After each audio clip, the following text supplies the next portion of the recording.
Let's make some tasty Khoresh-e Karafs stew with fragrant Persian saffron rice using Tilda ground extra long basmati rice.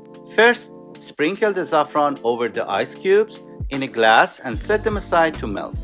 Peel and finely chop the onions and garlic. Then chop the parsley and mint. Make sure to keep them separate.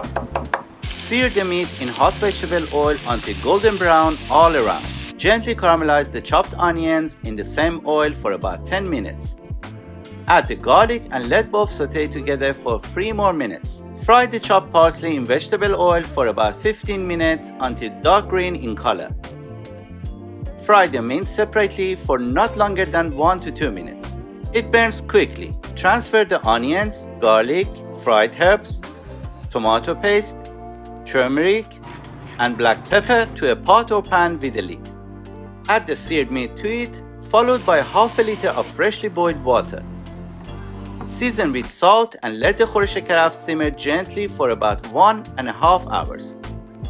Now let's prepare the rice.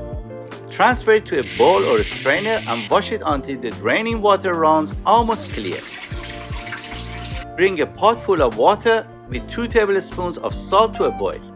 Transfer the washed rice to it and quickly bring the water back to boiling.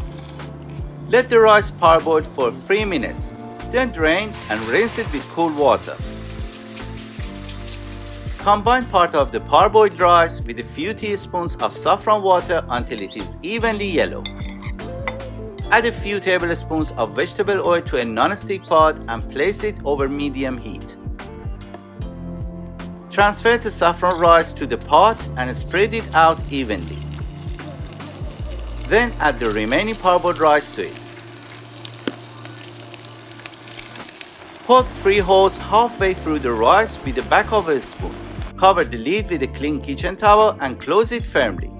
Reduce the temperature to low and let the rice steam for 45 minutes without removing the lid. In the meantime, chop the celery into 1-inch long pieces and saute them in a bit of vegetable oil.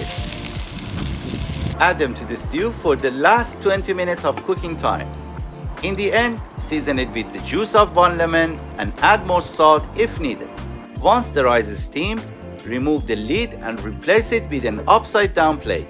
Carefully flip it over and here's your crispy tahdig. Combine part of the rice with a few teaspoons of saffron water once again. Arrange the saffron rice on top of the gorgeously fluffy white rice and serve it with the hearty lamb and herb stew with celery. Enjoy!